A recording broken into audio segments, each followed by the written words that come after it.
कोण पाहुणी उघडी ही? मला ओळखीले नाही तुम्ही? मी मोठी जाऊ आहे नवरीची.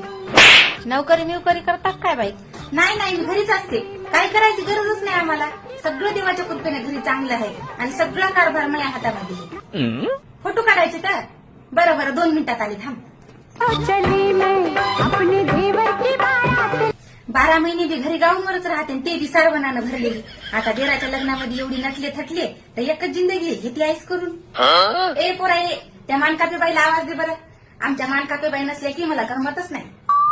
माझ्या देराच्या लग्नाची सगळ्यात जास्त मलाच हौस होती बाई. 4-5 वर्षापासून मी लई वाट पाहू लागले, म्हणलं कवा होते की लग्न.